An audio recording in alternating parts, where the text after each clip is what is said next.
السلام علیکم ورحمۃ اللہ وبرکاتہ۔ خواتین و حضرات، خلیق الرحمن ایوان حدیث میں آپ کی خدمت میں حاضر ہے۔ ہماری بات چل رہی ہے صحیح بخاری کی پہلی حدیث انما الاعمال بالنیات پر۔ انما الاعمال بالنیات جو پہلا جملہ ہے اس پر ہماری بات مکمل ہو چکی ہے، اور حدیث کے دوسرے جملے پر بھی ہماری بات مکمل ہو چکی ہے، وانما لکل امرئ ما نویٰ۔ ان دونوں پر ہماری بات مکمل ہو چکی ہے کہ اعمال کو نیتوں سے جوڑ دیا گیا ہے، انما الاعمال بالنیات، اور ہر انسان کے لیے وہی کچھ ہے جس کی اس نے نیت کی ہے، انما لکل امرئ ما نویٰ۔ اب بارگاہ نبوت سے انہی دو جملوں کی مزید وضاحت ہو رہی ہے، تو سنیے۔ اب تیسرا جملہ ہے فمن كانت ہجرتہ الی اللہ ورسولہ فہجرتہ الی اللہ ورسولہ۔ تو جس کی ہجرت اللہ اور اس کے رسول کے لیے تھی، تو اس کے لیے خوشخبری یہ ہے کہ اس کی ہجرت اللہ اور اس کے رسول کے لیے ہو چکی ہے۔ ومن كانت ہجرتہ الی دنیا یصیبها او امرأۃ ینکحها فہجرتہ الی ما ہاجر الیہ۔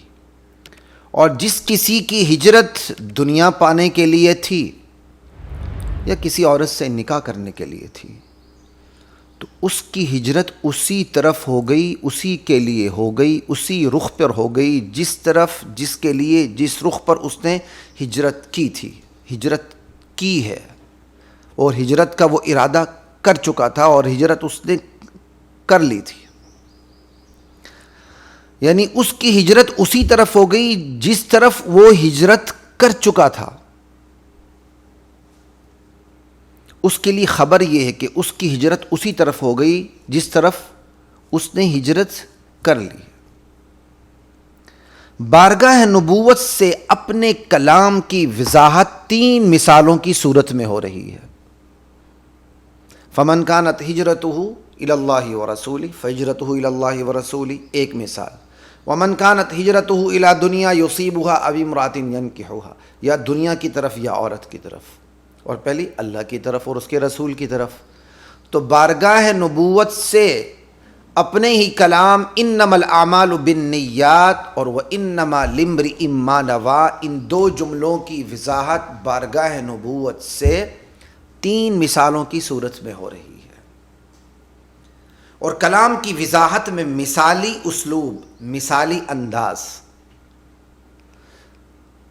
جسے نبی علیہ السلام نے اپنایا، مثال دے کے یہ بھی مثالی ہو گئی، تو مثالی چیز، مثالی کے اندر دونوں چیزیں آ گئیں، ٹھیک ہے۔ تو بارگاہ نبوت سے جو مثالی انداز اپنایا گیا، مثالی اسلوب اپنایا گیا، اس کی وجہ کیا ہے؟ وجہ یہ ہے کہ انسان کی طبیعت ہے، اس کی جبلت ہے، وہ مثالوں سے وضاحت کو سننا پسند کرتا ہے، وہ واقعات کو سننا پسند کرتا ہے وضاحت میں، یہ انسان کی جبلت ہے۔ اور جب مثالوں کے ذریعے، واقعات کے ذریعے اسے مثال دی جاتی ہے، وہ مثال دکھائی جاتی ہے، سنائی جاتی ہے، تو وہ مثال ایک تخیل بن کر، صورت بن کر اس کے سامنے آ جاتی ہے، اور یوں اس کے لیے کسی بھی حقیقت کو سمجھنا آسان ہو جاتا ہے۔ بالکل اسی طرح انما الاعمال بالنیات وانما لکل امرئ ما نویٰ کو سمجھنا ان تین مثالوں کی وجہ سے آسان ہو چکا ہے، اور حقیقت دل میں اترتی چلی جاتی ہے اور جذب ہوتی چلی جاتی ہے۔ تو نبی کریم صلی اللہ تعالی علیہ وسلم نے مثالی انداز اسی لیے اپنایا۔